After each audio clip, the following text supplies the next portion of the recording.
Bonjour, c'est Stéphanie. Alors aujourd'hui, j'aimerais vous parler de l'urgence de prendre en main votre santé. Alors, je parle d'urgence, c'est pas pour vous faire peur, pas du tout. C'est que on confond souvent, on considère souvent que le bon état de santé, c'est une absence de symptômes. Or, je vais vous expliquer pourquoi c'est pas du tout comme ça qu'il faut le considérer et que justement, si vous allez bien aujourd'hui, que tout fonctionne bien, eh bien, ça veut surtout pas dire qu'il ne faut rien faire. Vous allez comprendre pourquoi.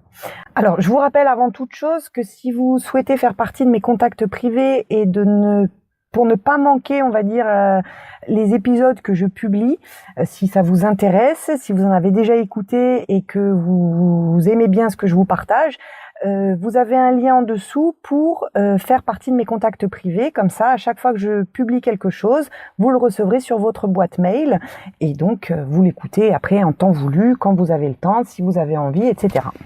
Alors, revenons-en à notre sujet du jour. Alors, ce qu'il faut comprendre, c'est que en fait, on distingue 6 stades d'imprégnation pathogène. Alors, je ne veux pas utiliser des termes trop compliqués, mais c'est un petit peu comme ça que ça s'appelle. Donc, vous allez comprendre. Je vais essayer de vous l'expliquer d'une manière simple et claire pour que ce soit limpide. Donc, le premier stade, en fait, c'est le stade où l'organisme donc est dans un très bon état de fonctionnement et donc l'organisme va savoir neutraliser et éliminer naturellement donc toutes les substances impures qui vont lui être apportées, que ce soit par l'alimentation, par la pollution, par les pesticides, par les toxiques, quels qu'ils soient. Les vaccins également.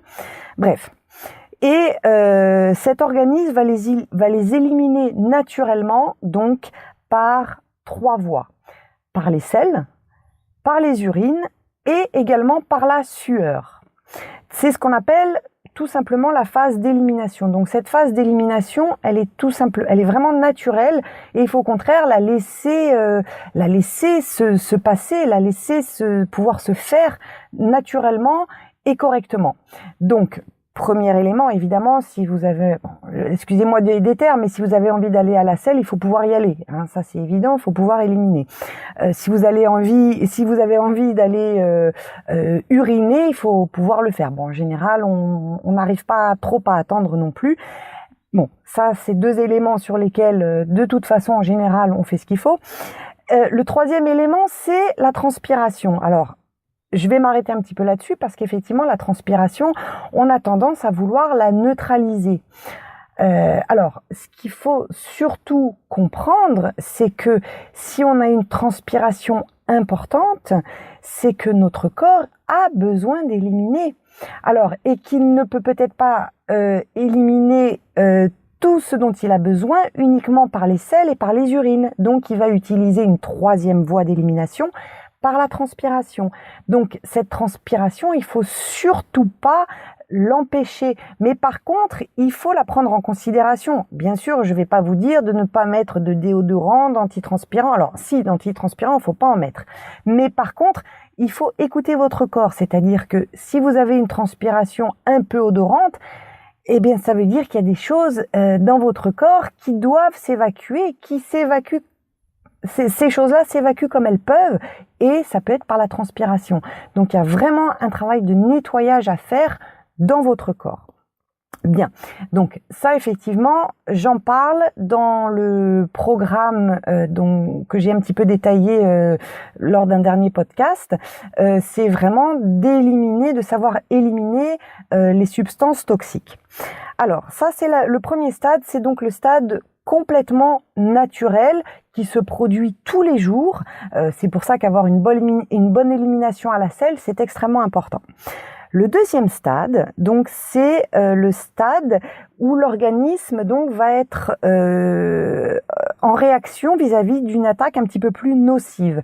C'est-à-dire qu'il va avoir besoin de rejeter un agent qui est pathogène. Donc là, c'est pas simplement un déchet. Le premier stade, c'est vraiment, par exemple, vous mangez, lorsque vous mangez, votre corps, va utiliser donc les nutriments dont il a besoin, il va rejeter ce dont il n'a pas besoin. Donc c'est purement naturel dans tous ces processus, parce qu'il faut savoir que l'organisme n'a pas les mêmes besoins d'un jour à l'autre, d'un moment à l'autre de la journée non plus. Donc ce dont il n'a pas besoin, il va l'éliminer, d'accord?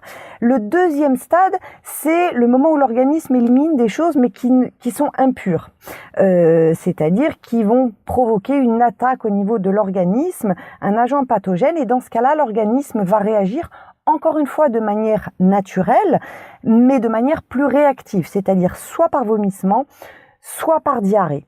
Donc ça sort soit par le haut, soit par le bas. C'est vraiment c'est un processus d'élimination qui est plus intense parce que l'organisme fait face à une agression plus pathogène. Pas normale, d'accord? Donc ça peut arriver lors d'une intoxication alimentaire, ce qu'on appelle les gastro, où effectivement votre corps a absorbé une substance qui vraiment lui est impur, impropre, et lui donc, comme encore une fois il fonctionne parfaitement bien, il va essayer de s'en défaire au plus vite, pour pas que ça imprègne l'ensemble de ses tissus, et pour ça il va réagir plus violemment, donc soit par vomissement, soit par diarrhée. Donc ça se manifeste au niveau des voies digestives, donc soit par le haut, soit par le bas. C'est ce qu'on appelle la phase de réaction. Voilà. Donc ça, encore une fois, c'est un processus d'élimination qui est naturel et qu'il faut effectivement laisser faire. C'est-à-dire, il faut pas couper ça. Il faut jamais le couper d'ailleurs, parce que si vous le coupez, quelque part, au lieu d'éliminer ces agents pathogènes, vous allez les garder, et ça n'est pas bon. Et vous allez comprendre pourquoi par la suite, en voyant les différents stades, là j'ai du mal aujourd'hui, les différents stades d'imprégnation pathogène. Alors ensuite, le troisième stade, c'est une agression pathogène, mais qui va mettre en jeu la fonction de détoxication du foie, ou qui va faire appel à la réponse immunitaire.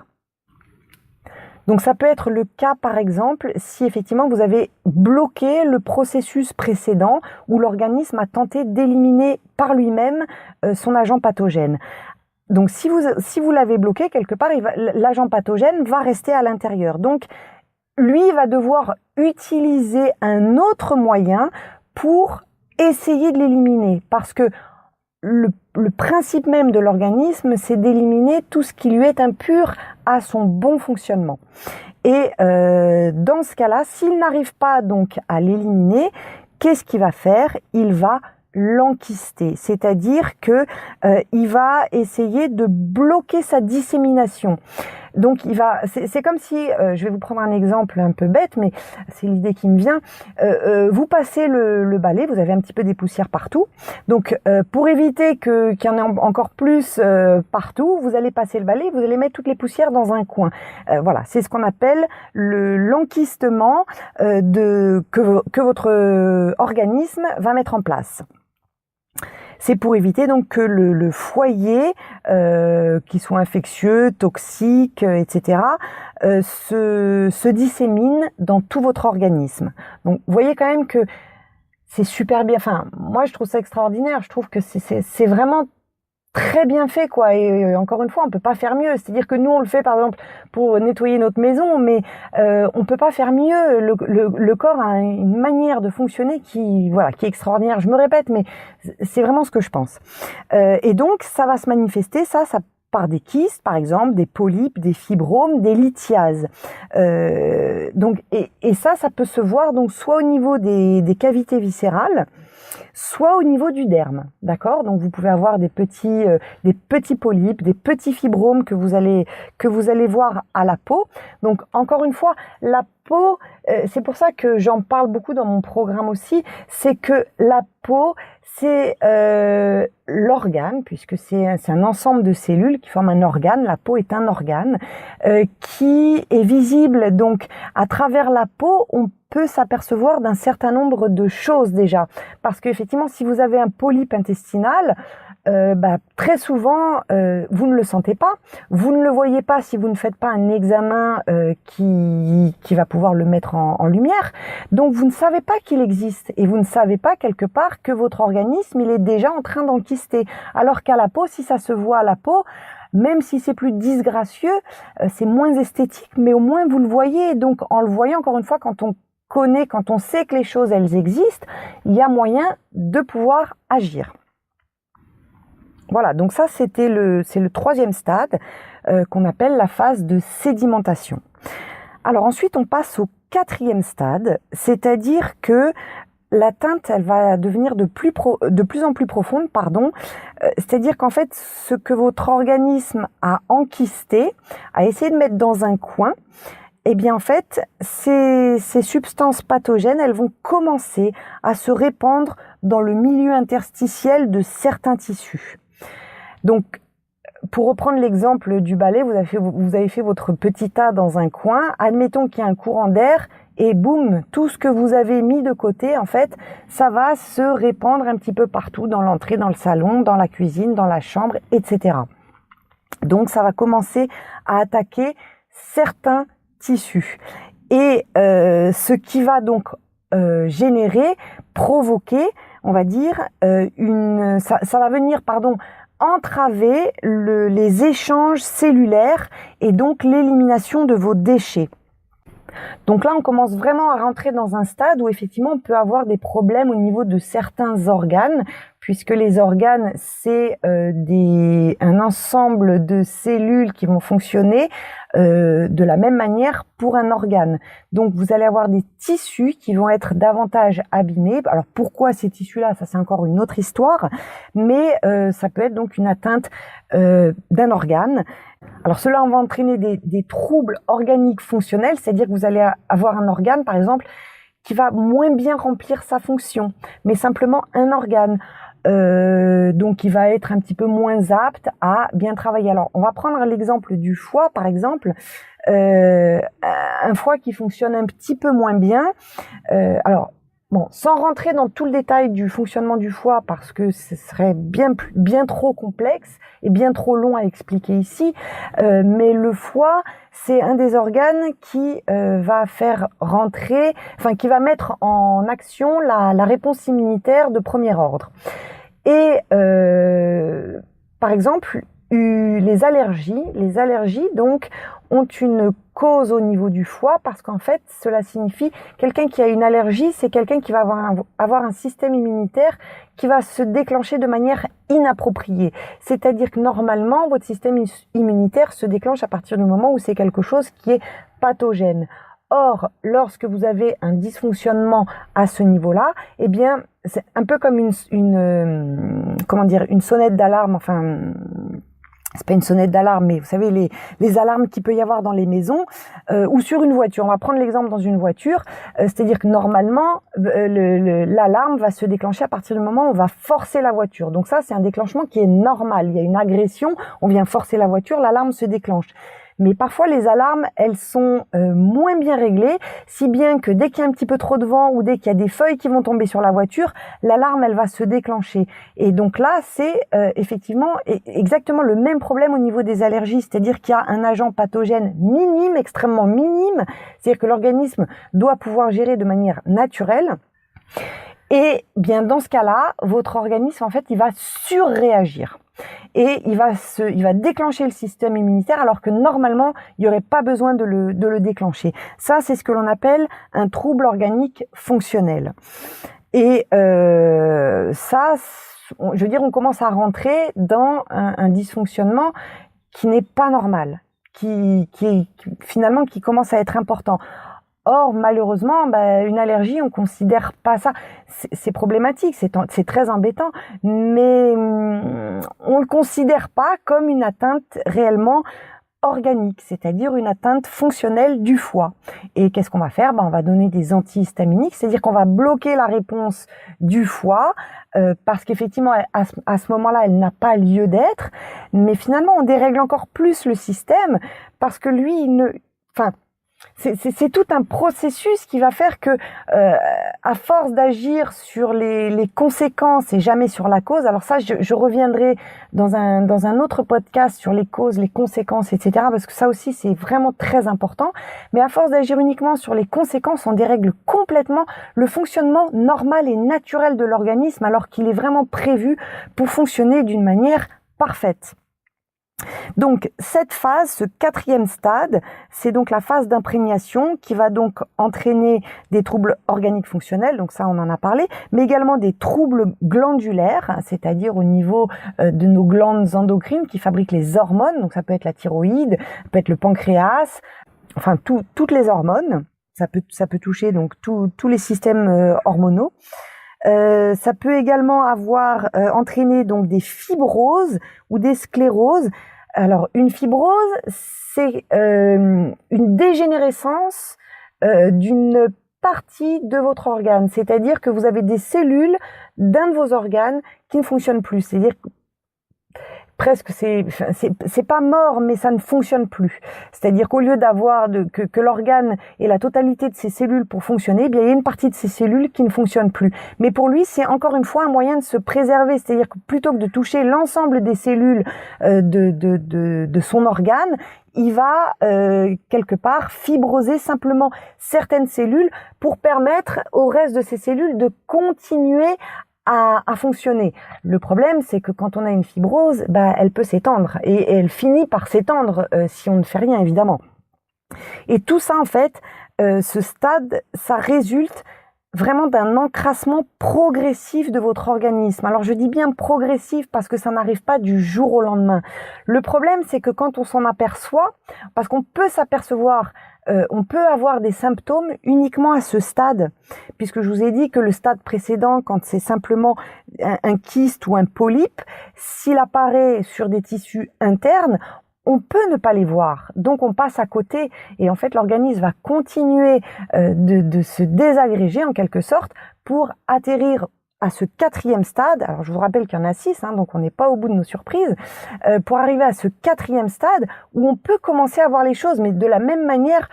Parfois, une fibrose, ça passe inaperçu puisque le reste des tissus continue, le reste des cellules de ce même tissu, continue de fonctionner. De même qu'on peut vivre avec un seul rein parce qu'en fait, il va pallier à la déficience de l'autre rein.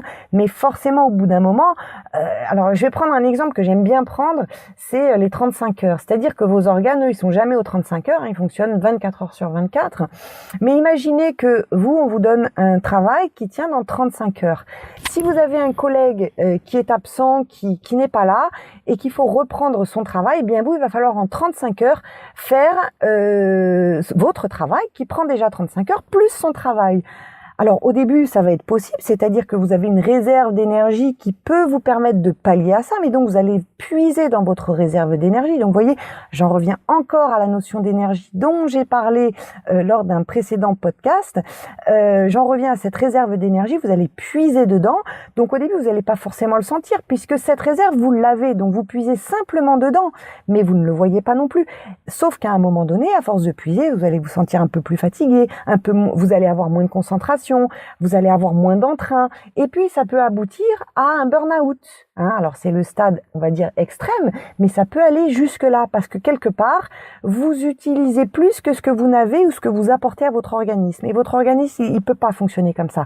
Eh bien, pour en revenir au rein, ce que je vous expliquais précédemment, c'est-à-dire qu'un rein va pouvoir pallier au dysfonctionnement de l'autre, mais ça va lui demander de puiser aussi davantage dans son énergie, de forcer sur son propre travail, et donc au bout d'un moment, forcément, si notre corps a prévu 2 reins, c'est parce qu'il y a besoin que les 2 reins fonctionnent. Alors bon, malheureusement, dans certains cas, heureusement que l'un des 2 reins peut pallier à l'autre, mais malgré tout, ça vient puiser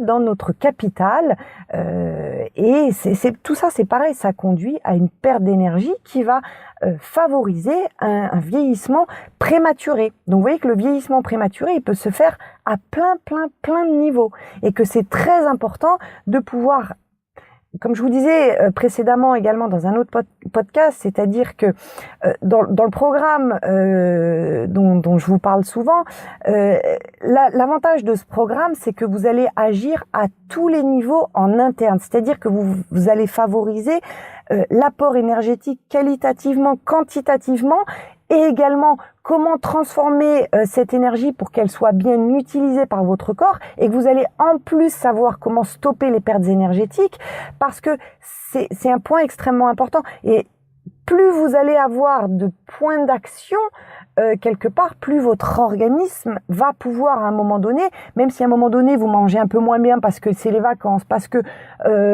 pour quelque raison que ce soit, mais votre organisme, quelque part, il a de la réserve, il a du stock, et une fois que vous allez, une fois que vos vacances vont être terminées, que vous allez reprendre entre guillemets vos bonnes habitudes, ça va revenir naturellement. Donc finalement, votre corps ne va pas puiser dans son énergie, il va récupérer son stock d'énergie, d'accord? Et plus vous avez de points d'entrée importants, multiples, pour favoriser cette bonne énergie, et puis mieux vous allez vous adapter à tout ça, mieux vous allez permettre le bon fonctionnement de votre organisme, lui permettre sa pleine potentialité, et donc moins vous allez, j'en reviens toujours au vieillissement, mais moins vous allez vieillir de manière prématurée.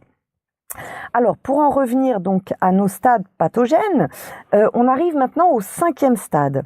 Alors là, à ce stade, les cellules, elles vont être directement, les cellules de certains tissus vont être directement atteintes, c'est-à-dire que le facteur pathogène a pénétré à l'intérieur de la cellule. Donc il a pénétré à l'intérieur, il va donc l'intoxiquer. Et en intoxiquant cette cellule, en fait, il va entraver les fonctions vitales donc de certains organes. Et cela va entraîner à plus ou moins long terme, donc ça dépend de l'état de votre organisme au préalable, des manifestations lésionnelles. C'est ce qu'on appelle le stade de la dégénération. Alors, quelques exemples de ces maladies lésionnelles. Donc là, on n'est plus dans les maladies organiques, fonctionnelles, où la fonction est un petit peu diminuée. Là, on est vraiment dans l'atteinte lésionnelle. Donc l'atteinte lésionnelle, ça signifie que les tissus ne fonctionnent plus comme il faut du tout. C'est-à-dire que là, même plus les tissus n'ont même plus le moyen de pallier à ces déficiences. Donc c'est le cas des arthrites, mais également des infarctus, des ruptures vasculaires, des ulcérations, des thromboses. Bon, tout ça, c'est des exemples, mais c'est vraiment pour dire que là, il y a vraiment une manifestation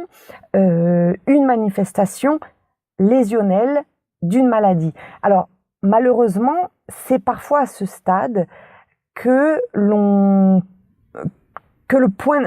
pense que c'est le point de départ, puisque c'est à ce stade que ça se manifeste, c'est à ce stade qu'il y a des symptômes, en tout cas des symptômes qui sont suffisamment importants pour que vous vous disiez « Ouh là là, il faut que je fasse quelque chose ». Et vous voyez qu'on en est au 5e stade, sur 6. Donc, bien avant, votre corps, finalement, il a tenté par tous les moyens de remédier à tout ça. Et lorsqu'on arrive à ce stade, je dis pas que c'est trop tard, mais alors là, c'est même pas qu'il est urgent d'agir, c'est que oui, si, il est urgent d'agir. Il faut agir tout de suite, il faut agir maintenant, mais il faut agir évidemment par rapport à ce symptôme, c'est-à-dire traiter la pathologie aiguë telle qu'elle se manifeste, mais ensuite, il va vraiment falloir de manière urgente, entreprendre un traitement beaucoup plus global. Et ça encore, c'est tout l'objet de mon programme. Donc, s'il vous intéresse, il se situe. Enfin, vous pouvez cliquer en dessous pour le commander.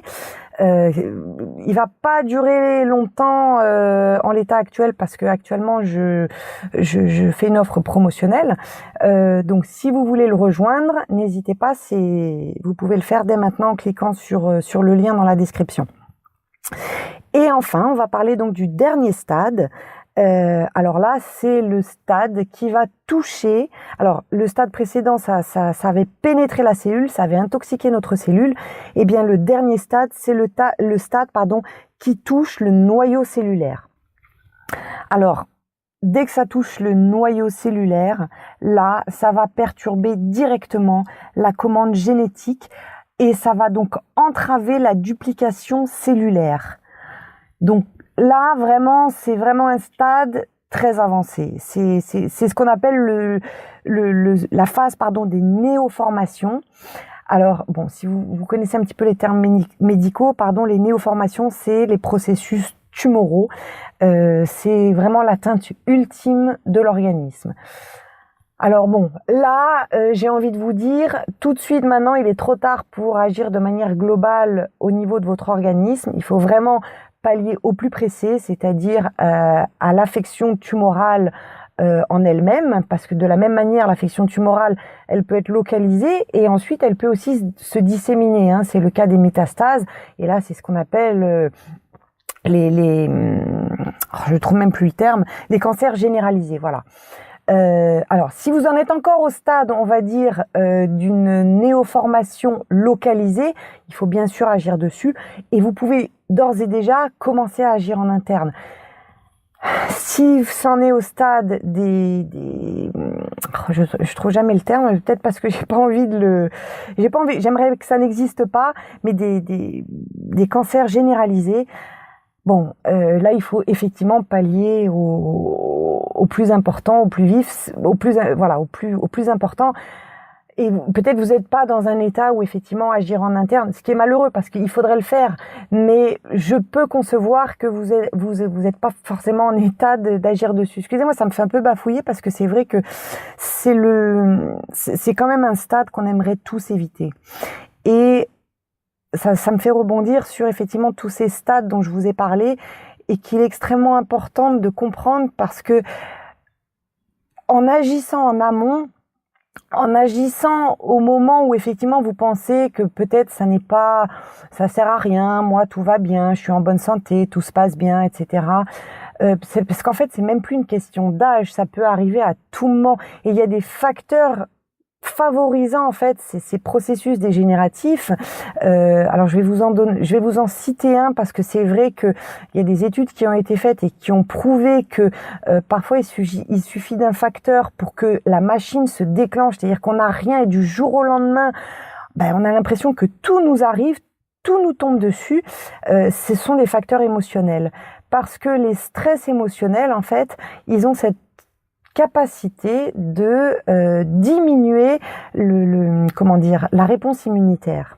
Et la réponse immunitaire, c'est elle qui nous protège de tout ça. C'est-à-dire que lorsqu'elle se met en marche, alors je vais vous dire une autre chose très importante, c'est la température. La température, il est important de la laisser se manifester. Surtout, c'est extrêmement important. Pourquoi ? Parce qu'en fait, c'est le premier facteur de déclenchement de votre réponse immunitaire. Si vous la coupez net, si vous la coupez d'emblée, la suite du processus immunitaire ne va pas se déclencher, ne va pas se mettre en marche. Et encore une fois, votre système immunitaire, il est extrêmement bien fait. Donc cette température, je pense que je vais revenir, ça me donne l'idée d'un autre podcast parce que ça fait partie des sujets extrêmement importants. Où malheureusement, dès qu'on a de la température, on prend un Doliprane, un Nurofen, un je ne sais quoi, voilà, pour faire baisser la température. Parce que on est dans des sociétés où effectivement, on n'a pas à être malade, on n'a pas le temps d'être malade, on n'a pas le droit d'être malade, et finalement, c'est au détriment de nous-mêmes, au détriment de notre organisme, au détriment de notre bon fonctionnement. Donc bon, voilà, tout ça, ça fait partie de la société dans laquelle on vit. On va pas changer tout ça, mais c'est vrai que d'en prendre conscience et c'est un petit peu le but de ce que j'essaye de vous transmettre, c'est de prendre conscience de tout ça. C'est de pouvoir agir en amont, de pouvoir agir pour peut-être justement éviter toutes ces choses-là, ou si elles arrivent, de pouvoir les déceler en amont pour pouvoir faire quelque chose dessus à ce moment-là et pas d'attendre que ça dégénère et finalement d'attendre que ce soit irréversible, d'accord ? Voilà, donc pour aujourd'hui, je pense que c'est suffisant. Je vous ai dit beaucoup de choses. Ça va peut-être vous remuer les méninges parce qu'effectivement, il est possible que vous ou que des gens dans votre entourage se retrouvent à un certain nombre de stades dont je vous ai parlé aujourd'hui. Donc, bon, c'est vrai que ça fait travailler. Le but, c'est pas de vous remuer dans le mauvais sens, c'est vraiment de vous faire comprendre qu'il faut agir. C'est-à-dire, il faut prendre en main sa santé. Et ça, c'est vraiment être acteur de sa santé. Il y a quoi de plus important que sa santé au final ? Rien. Parce que quand vous avez la santé, vous pouvez tout faire. Vous avez peut-être pas envie de le faire, mais vous pouvez tout faire. Et ne serait-ce que de savoir que vous pouvez le faire, déjà vous vous sentez bien, même si vous le faites pas. Mais par contre, quand vous n'avez pas la santé et que vous aimeriez pouvoir faire les choses, mais que vous ne pouvez pas les faire, là, c'est dramatique, c'est embêtant, c'est compliqué. Donc, donnez-vous les moyens d'être en bonne santé et de vraiment entretenir ce bon état de santé qui, je le rappelle encore une fois, n'est pas une absence de symptômes. Hein. Voilà, donc pour en savoir plus, soit vous écoutez le podcast que j'avais fait précédemment, je vous mets le lien dans la description. Donc dans la description, je vous mets 3 liens. Je vous mets le lien pour vous inscrire à mes contacts privés, pour recevoir donc dès que je sors un nouveau podcast, un article, une vidéo, un tutoriel pour qui vous donne des explications concrètes sur ce que vous pouvez faire. Donc ça c'est le premier lien. Vous avez un second lien dans lequel vous pouvez réécouter le podcast que j'avais fait qui vous parle un petit peu plus de la méthode et de ce qu'elle peut vous apporter, ce programme. Hein. Et le troisième lien, c'est si vous voulez commander directement sans avoir à repasser par l'écoute du podcast qui présentait le programme. Voilà, vous pouvez accéder directement à la méthode via le bon de commande sur le troisième lien. Voilà, sur ce, je vous dis à très vite.